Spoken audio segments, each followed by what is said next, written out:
ഫ്രണ്ട്സിനെ മറ്റൊരു അടിപൊളി വീഡിയോയിലേക്ക് സ്വാഗതം. ഇന്ന് രാവിലെ എണീറ്റപ്പം മുതൽ ലഞ്ചിന് സ്കൂളിൽ കൊണ്ടുപോകാനായിട്ട് ബ്രേക്ക്ഫാസ്റ്റ് മതി എന്ന് പറഞ്ഞ് ഞാനും അനിയനും വാശി പിടിക്കാൻ തുടങ്ങി.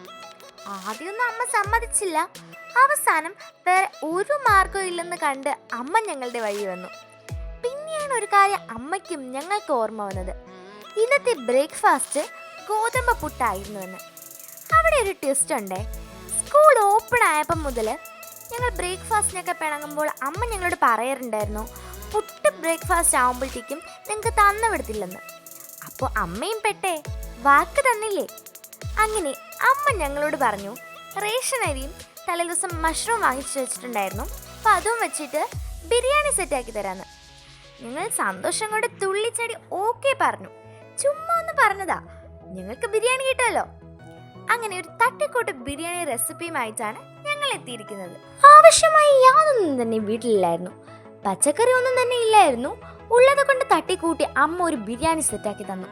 അപ്പോൾ അതിലേക്കിട്ട് ഞങ്ങൾ എടുത്തത് മഷ്റൂം, നെയ്യ്, കുറച്ച് മസാല, ഇഞ്ചി വെളുത്തുള്ളി പേസ്റ്റ്, പച്ചമുളക്, സവാള, തക്കാളി, 2.5 കപ്പ് റേഷനരി. ബസ്മതി ആയിട്ട് വീട്ടിലില്ലായിരുന്നു, അതുകൊണ്ട് റേഷനരി എടുത്തു. 1 കപ്പ് തൈര്, ആവശ്യത്തിന് ഉപ്പ്, പിന്നെ 2 രമ്പയില. ഇനി എങ്ങനെയാണ് തട്ടിക്കൂട്ടുന്നത് നോക്കിയാലോ. കുക്കറിലാണ് ബിരിയാണി സെറ്റ് ചെയ്യുന്നത്. ആദ്യം കുക്കർ അടുപ്പത്ത് വെച്ചിട്ട് ചൂടാക്കുക. അതിനുശേഷം 2 സ്പൂൺ നെയ്യ് ഒഴിച്ചു കൊടുക്കുക. നെയ്യ് ചൂടായി വരുമ്പോൾ അതിലേക്ക് കുറച്ച് മസാല ചേർത്ത് ഇളക്കി കൊടുക്കുക.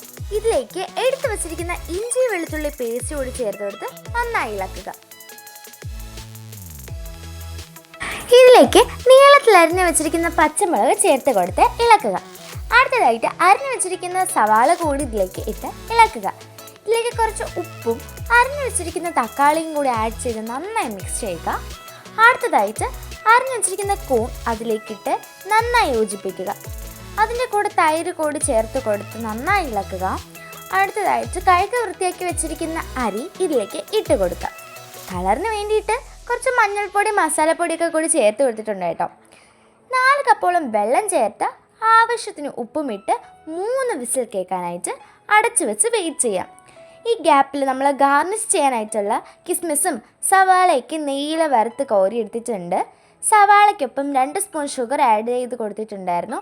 നല്ല ക്രിസ്പി ആവാനായിട്ട് വേണ്ടിയിട്ടായിരുന്നു കേട്ടോ.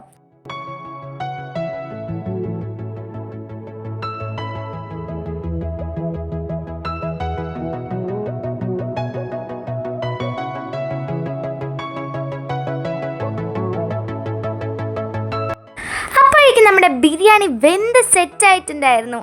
ഇനി തണുക്കാനായിട്ട് മറ്റൊരു പാത്രത്തിലേക്ക് തട്ടിയിട്ടാണ് മുകളിൽ അമ്മ രമ്പയിലയും വറുത്ത് കോരി വെച്ചിരിക്കുന്ന കിസ്മിസും സവാളയൊക്കെ ഇട്ട് ഗാർണിഷ് ചെയ്തെടുത്തത്. അപ്പോൾ ഇത്രയേ ഉള്ളൂ. അമ്മ വളരെ ഈസി ആയിട്ട് കുറഞ്ഞ സാധനങ്ങൾ കൊണ്ടുതന്നെ ഏറ്റവും ടേസ്റ്റി ആയിട്ട് നമുക്ക് ഒട്ടും പ്രതീക്ഷിക്കാതെ തന്നെ ഒരു ബിരിയാണി രാവിലെ സെറ്റാക്കി തന്നു. താങ്ക് യു അമ്മ, ലവ് യു. പുഴുങ്ങിയ മുട്ടയും പപ്പടവും ഒക്കെ ആയിട്ട് ഞങ്ങളപ്പോൾ ഇത് സ്കൂളിൽ കൊണ്ടുപോയിട്ടുണ്ടായിരുന്നു. ടീച്ചേഴ്സിനും ഫ്രണ്ട്സിനൊക്കെ ഷെയർ ചെയ്യാൻ പറ്റി. എല്ലാവർക്കും ഒത്തിരി ഇഷ്ടപ്പെട്ടു. അപ്പോൾ പെട്ടെന്നൊരു ബിരിയാണി കഴിക്കണമെന്ന് തോന്നിയാലും ബിരിയാണി റൈസ് ഇല്ലാത്തതിന് റേഷനരി കൊണ്ട് ബിരിയാണി ഉണ്ടാക്കേണ്ട വിധം കൂട്ടുകാർക്ക് മനസ്സിലായില്ലേ? അപ്പോൾ മറ്റൊരു വീഡിയോയിൽ കാണാം. Bye bye.